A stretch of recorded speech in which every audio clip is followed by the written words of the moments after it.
Welcome to another episode of Belongs to the Shadows. I'm your creepy host, Jaime Bennett. Listener, viewer discretion is advised. This is a special episode. This is the season finale of Belongs to the Shadows, but don't worry about it because I will have bonus content of Belongs to the Shadows on my YouTube channel, Star Raven Studios, and Belongs to the Shadows will return for season 2 in 2023 on Cosmos Creative Television. This is a special episode. I'm going to be talking about the dark reason behind why A Christmas Carol was written. So I hope you enjoy. So let's get into it. Let's talk about A Christmas Carol and the dark reason behind why Charles Dickens wrote A Christmas Carol. A lot of people don't think about it that way. And you're probably asking, what does A Christmas Carol have to do with Belongs to the Shadows? Well, Belongs to the Shadows is haunted history and ghost stories, and there are ghosts in A Christmas Carol, if you remember. So it fits in perfectly, and Christmas is coming up, so I figured, why not? I'm getting my information about the real reason why Charles Dickens wrote A Christmas Carol from the time.com website. And it is History, Charles Dickens, Christmas Carol. And let's see who wrote this wonderful thing. It's by John Broke. So it was updated April 29th of 2021. So a lot of this is going to be in quotations. I am getting this directly from the website. And there goes my phone howling. How perfect. I didn't turn it off, but that's all right. Wolf Howl in Belongs to the Shadows works out perfectly, doesn't it? So here we go. It's called The Real Reason Charles Dickens Wrote A Christmas Carol. And like I said, it's on Time magazine.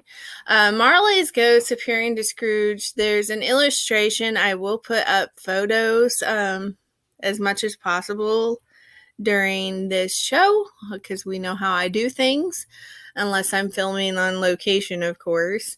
But after a particularly bleak year, millions in the English-speaking world and beyond sought some comfort by watching converted miser in a nightshirt skipping about as light as a feather. Whoop, hollow, what's today, my fine fellow? It was published in December of 1843, Charles Dickens' A Christmas Carol. It was an instant bestseller and followed by countless print, stage, and screen productions, as well as movies now. There are different versions of movies. Victorians called it a new gospel.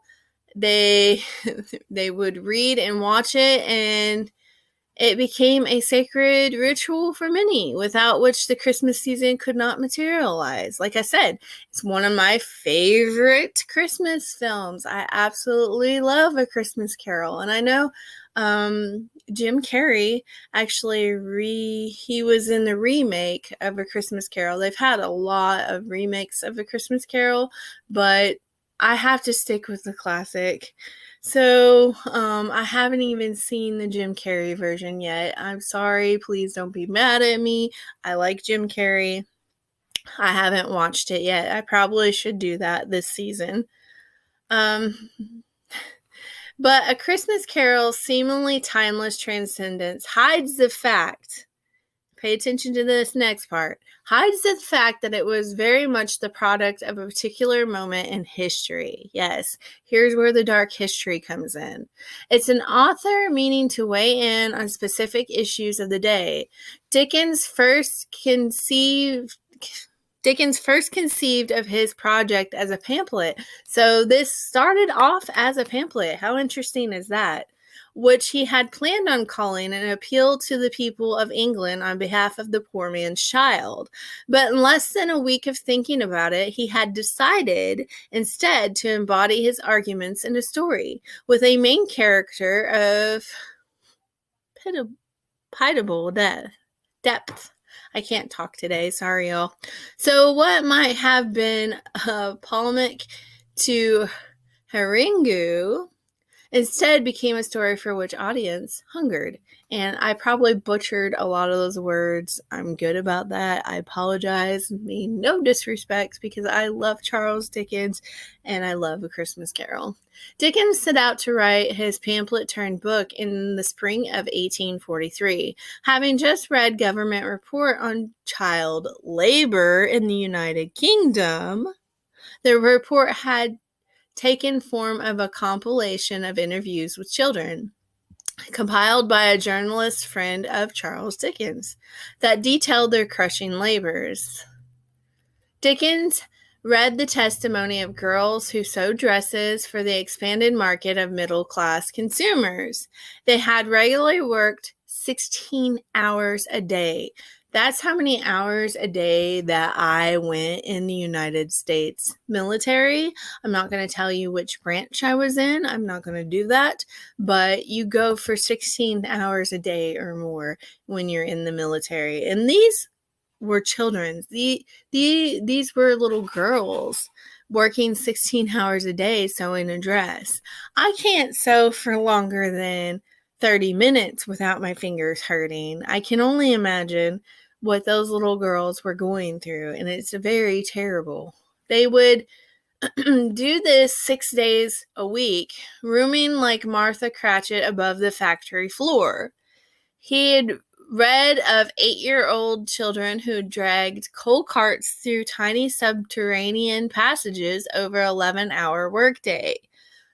These were not exceptional stories, but ordinary. Dickens wrote to one of the government investigators that the descriptions left him stricken.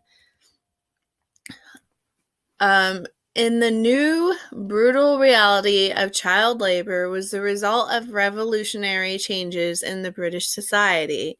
The population of England had grown 64% between Dickens' birth in 1812 and the year of child labor report. Workers were leaving the countryside to crowd into new manufacturing centers and cities.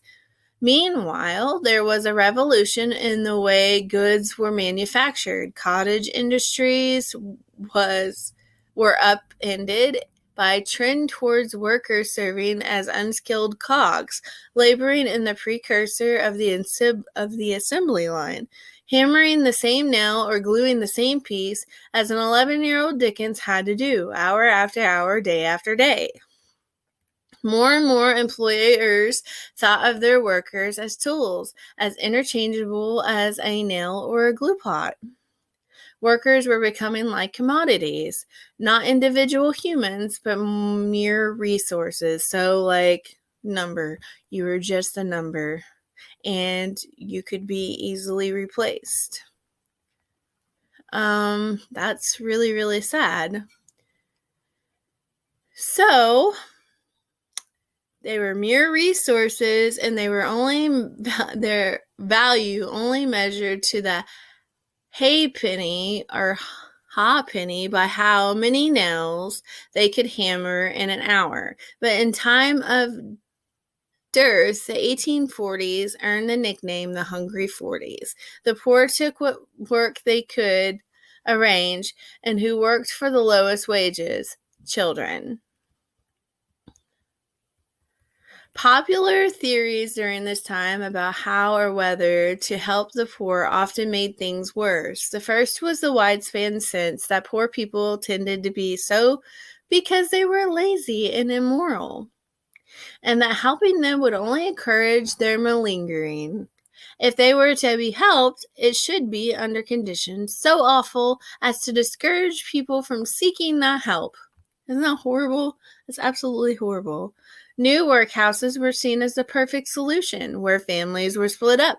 Food was very minimal and work very painful.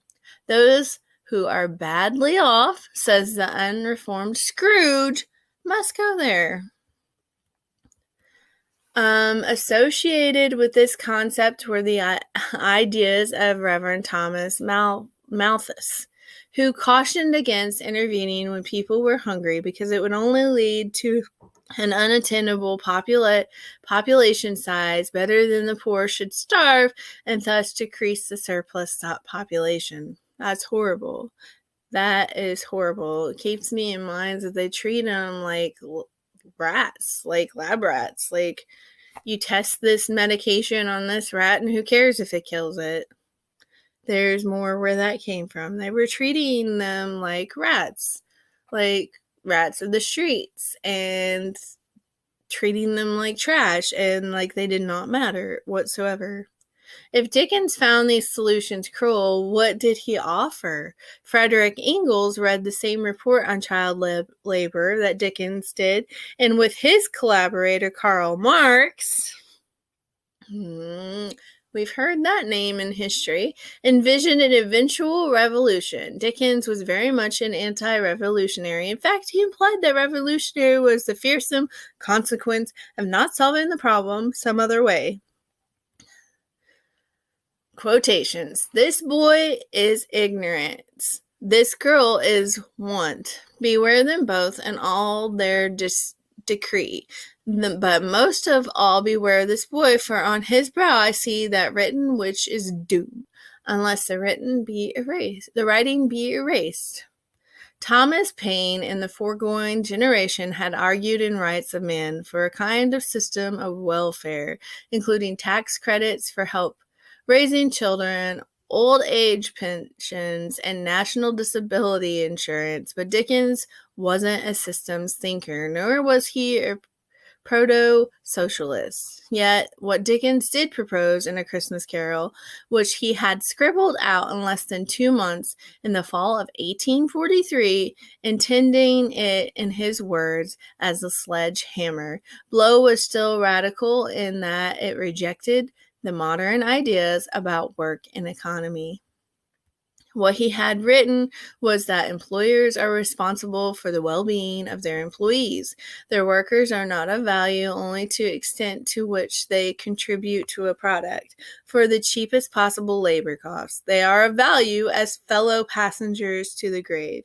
In the words of Scrooge's nephew, and not in another race of creatures bound on other journeys, employers owe their employees as human beings no better but no worse than themselves. Yeah. Let's think about that for a minute. Like I said, A Christmas Carol is a very, very dark story to begin with. And when you add in the actual history of why A Christmas Carol was written, it makes it even more gruesome, and it makes it even darker. Like, I always thought growing up when I watched A Christmas Carol, I always thought that it was a very dark film and it was very, like, depressing. Think about it. It was very, very, very depressing. A sad story, depressing story, a very dark story. And that's why I'm covering it on Belongs to the Shadows. And I just thought that you all would think that it's very interesting to learn of the actual history of the reason why this was written. And yes, that might mean a prize turkey at Christmas. Dickens could not resist a description of food in sensuous detail, but the real salvation that Scrooge gives to the Cratchit family is a raise.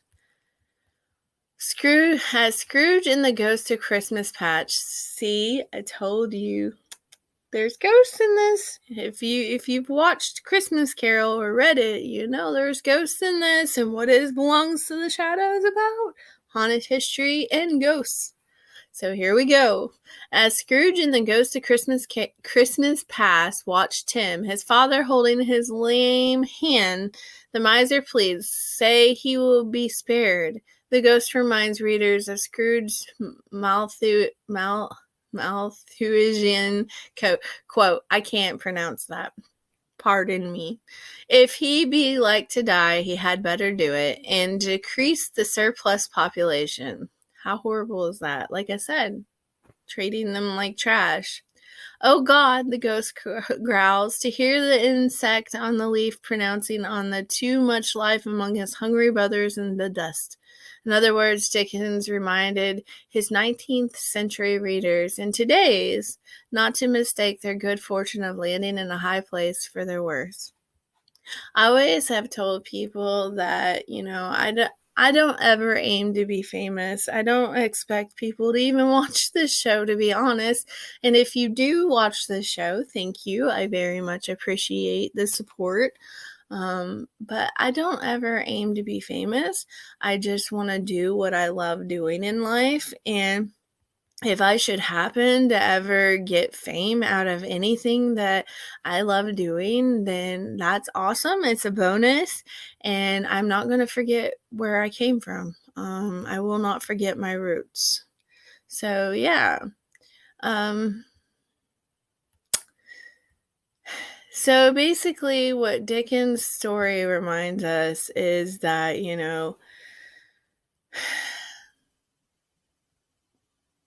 it reminds us to, not take things in life for granted. Be appreciative of what you do have in life. I'm thankful for waking up and having air in my lungs and a roof over my head and clothes on my back. And I'm thankful that I get to do what I get to do in life. And I'm thankful that I have friends and family that support me and love me very much. And I'm thankful that I have a talent, and I'm thankful that I get to do that talent and I get to do what I love doing in life, whether it be my artwork or hosting one of these shows, because I love creating shows. I have a lot of different shows. Belongs to the Shadows is not the only show that I have. I also have The Jam Session Goes Underground, where I interview musicians. I have a new show coming out next year called The Dark Glitter Sessions, which is where I'm going to be talking about heavy metal, metal music, industrial metal music, horror, scary movie, horror, metal music. There's so many realms in the metal music industry that I'm going to try to cover as many of them as I can. I'm also going to be talking about alternative music, so it's not just metal music. I will be reviewing concerts. I will be reviewing the Trinity of Terror tour, and that will be like the first 4 episodes of Dark Glitter Sessions, and I'm very, very passionate about this. It kind of goes in with Belongs to the Shadows, if you think about it, because Trinity of Terror tour, there was a band called Ice Nine Kills on there, and what they do is horror metal music, and they sing about like Michael Myers, and they sing about Pennywise, and they have this whole stage show with Pennywise and Michael Myers and scenes from like Psycho and like different things. And it's not my particular type of music, but I can appreciate the artistry of this band. So I'm going to be talking about Trinity of Terror tour. I wanted to do this episode, even though it's kind of a short episode and I'm talking about other things in this episode. But like I said, A Christmas Carol is one of my favorite Christmas movies. It's one of my favorite Christmas stories because I'm one of these people, I don't like I'm not saying that I don't like the traditional Christmas movies, because I do. I love Frosty the Snowman. I love Rudolph the Red-Nosed Reindeer. But I think I always gravitated toward A Christmas Carol because it was real. It was raw. It was, it was showing a different side of Christmas. It was showing the fact that not everybody can afford Christmas. Not everybody can afford to have food on their table during Christmas time or during holiday season. And, it makes you really think about your fellow man. Like, not everybody is as fortunate as we are, and if you have the ability to help somebody during the holiday season, whether it be donating food or donating a winter coat or donating Toys for Tots, do so. Please do so. Like, if you can donate something, donate something. It's really, really important. So I'm going to look up A Christmas Carol dark history and see if there is more to the story. Like I said, I'm researching this as I am talking to you all, because I want it to be raw and I want it to be, on the spot. I don't like a script. I never go by a script. And so you all are getting the raw, real version of Belongs to the Shadows. The dark narrative of Charles Dickens' A Christmas Carol by Tyler Bennett. And this is thecrescent.org/2011/advent/bean. This is a person who had written an article, if I can get that out, good gosh. I'm just recovering from a sinus infection, y'all. I'm so sorry. I've been on antibiotics and I've been sick for like 3 weeks. It has been miserable. And now my daughter's recovering from strep throat, so it has really been hitting us. It's pretty much has the same stuff, but you think about it, like,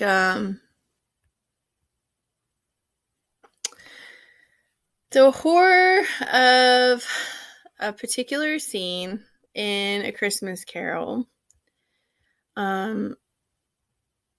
awakens one's conscience. So the scene that he's talking about is the ghost of Christmas Present and the grim-looking children staring out from beneath his gown. I always thought that was one of the darker scenes in A Christmas Carol, but that's okay. Like I said, I've always gravitated toward that movie, always gravitated toward that story because it was dark and it's raw and it makes you really, really see things from a different viewpoint, see things from a different perspective. So yeah, the horror of that scene awakens one's conscience. It did me, I really paid attention to that scene and that particular part of A Christmas Carol. You feel the full weight of the ghost of Christmas Present's judgment when we feel responsible for the deformity and ill health of the two children hiding under the gown. So yeah, that was a very dark scene in A Christmas Carol. There's a lot of dark scenes in The Christmas Carol, but I respect that and I fully appreciate the story. I fully appreciate the film. Because like I said, when you are shown something in that perspective and you are shown something that's that raw and that emotional, you kind of have a different viewpoint on life. You think about things differently, or at least I do. When I see something like that, I think about things differently. Like, I don't even know of a good example. Like, I don't know. Like, hair. People take their hair for granted. I've taken my hair for granted. I've bleached my hair so many times that it has broken off, and now I have thinning hair. But there are people out there who are going through chemotherapy and having hair loss, and what they wouldn't give to have hair even as thick as mine, and it's not very thick. Like, it kind of gives you a different perspective on things, and it makes you appreciate things in life that much more. So, like, yeah. So that is a dark scene in A Christmas Carol with, the Christmas present.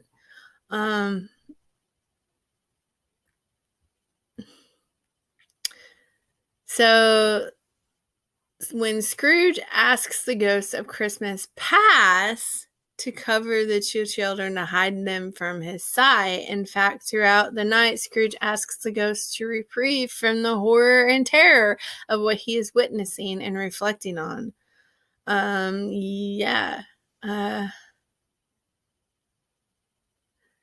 He whines, and his hardened heart, he don't want to change, but the ghosts do have other ideas. They're trying to get Ebenezer Scrooge to change his ways. They're trying to get him to see things from a different perspective, and they're trying to get him to change before it's too late.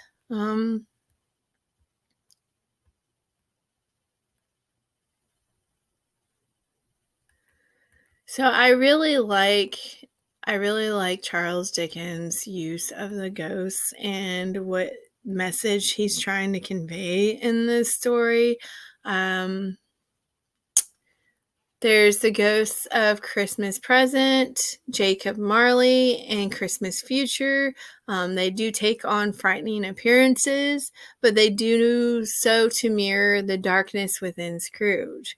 So I really, really have always loved A Christmas Carol. I can't say it enough because it's very well written. I really like the journey that Charles Dickens takes us through, and trying to get Ebenezer Scrooge to change his ways before it's too late.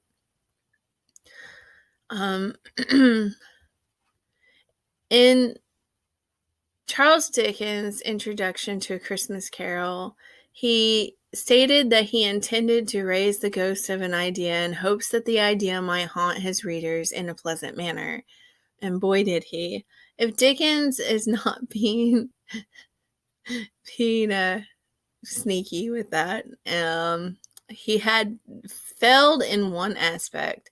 Both his ghost of an idea and the dark narrative in which his ideas were to take root could be unsettling and unpleasant for the reader. Yet, Dickens was very aware that this could be the case, and Dickens cared deeply about the message he had to share and the change he hoped to inspire. Like I said, this originally started as a pamphlet because of the child labor that was happening at the time, and he was trying to change things. He was trying to change things for the better with his pamphlet and with this story. So Scrooge had moved on to past Christmas Eve and into enjoy the joy of Christmas Day. We had gotten the picture of what living out the Christmas spirit had looked like. He had generously gave the Cratchit family a prize turkey and accepted a long-standing invitation from his nephew to come to Christmas dinner.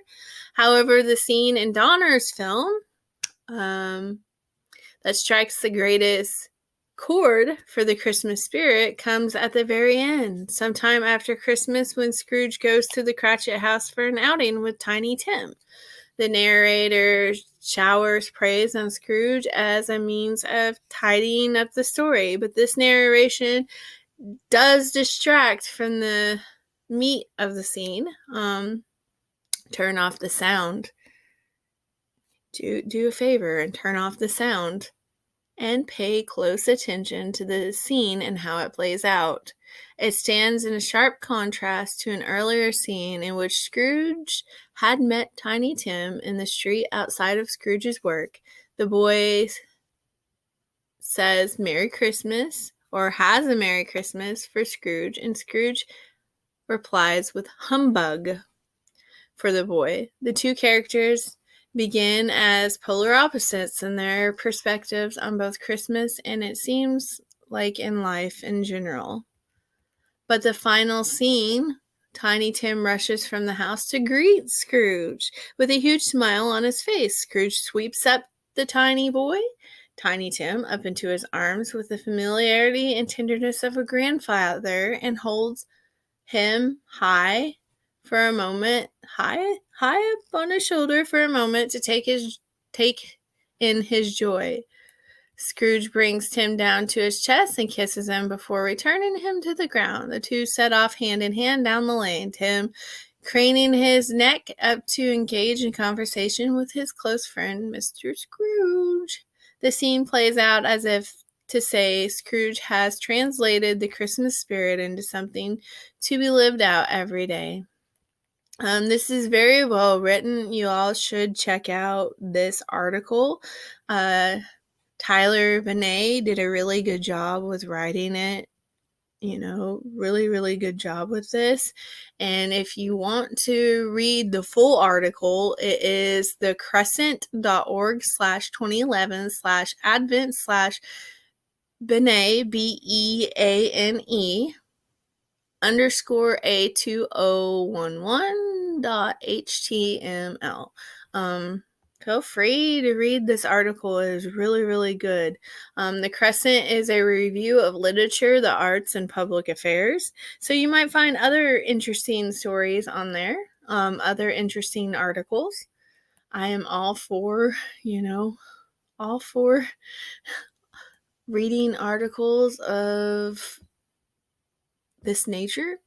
I have articles myself on websites, and I just support your fellow writer. That's what I have to say, is support your fellow writer. I have quite a few friends who write poetry. My poetry happens to be dark. But so let's see if we can read a little bit of A Christmas Carol for you all. Or at least read the synopsis.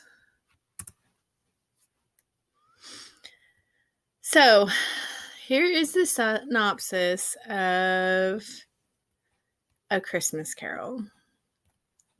A Christmas Carol is a play about a mean-spirited and selfish old man, Ebenezer Scrooge, who hates Christmas.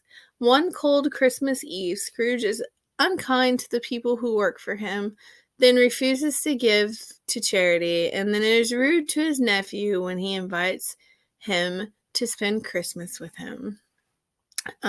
He is just a mean older fellow who's grouchy and who has a bunch of money and is shown the error of his ways by visits from different ghosts.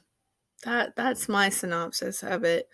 If you have never watched A Christmas Carol, for one, shocking, but for two, please check out the classic Christmas Carol. If you want to watch the Jim Carrey version, that's cool. That is perfectly all right. I've never seen that version, but you need to see the Christmas Carol classic from like 1951, which is probably one of the more classic versions of this. They have one from 1951, and then they have newer ones. I forget which one is my favorite version of it. Like I said, they have one from 1951. I think mine came from the 80s.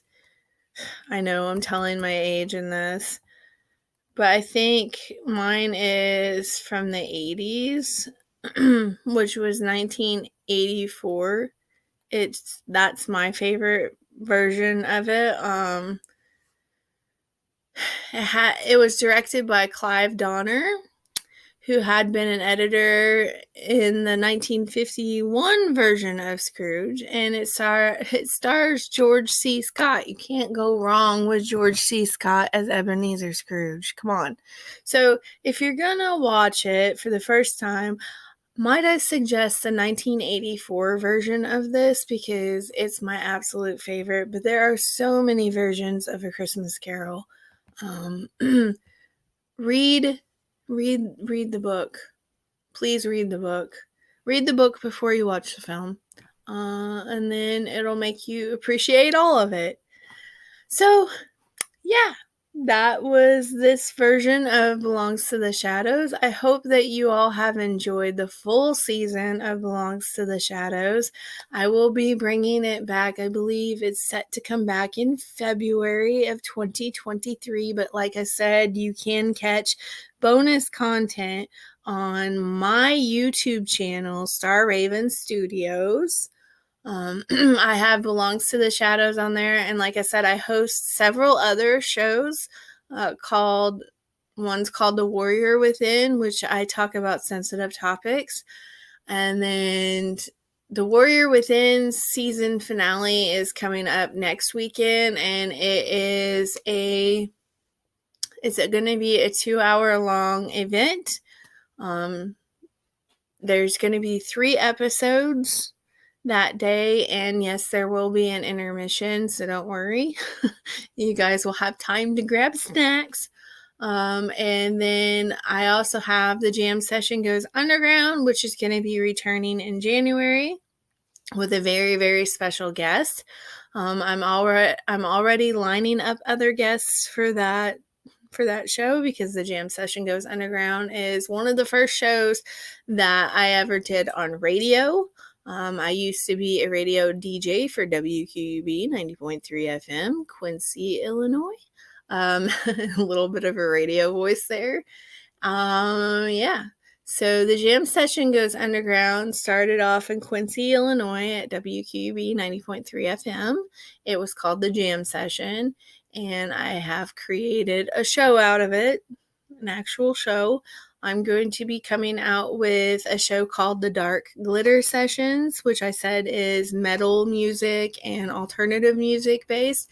When I'm not reviewing concerts and I'm not filming stuff on location or getting photos on location, I will be reviewing different bands' albums. I'll be talking about the bands, their roots, the history of the band, what the album synopsis is, like all of it. I'll be diving into all of that.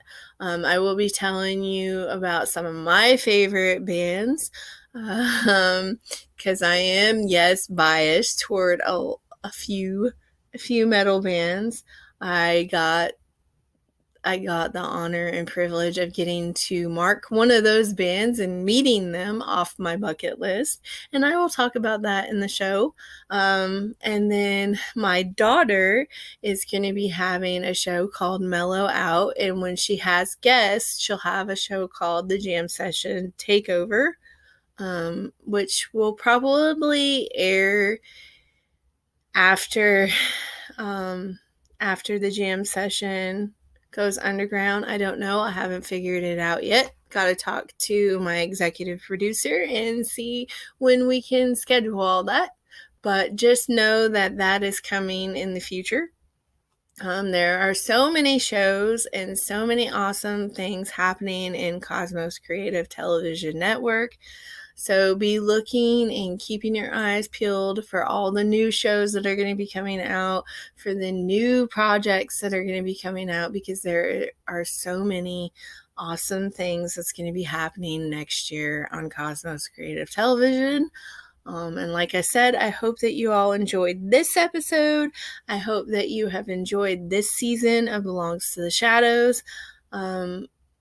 It's not required, not necessary, but it is appreciated if you want to donate so that I can travel to locations and film more on location, because it takes gas money.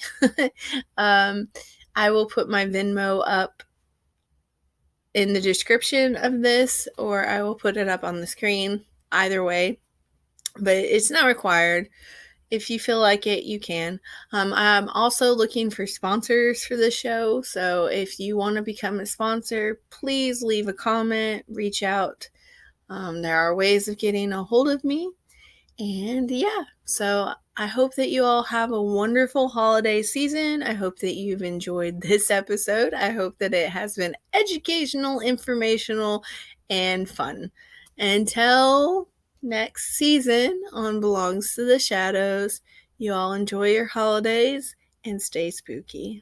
I hope you enjoyed that episode of Belongs to the Shadows, and I hope you all have a wonderful holiday season. I'm going to spend time with my family and enjoy every minute of it. So until next season,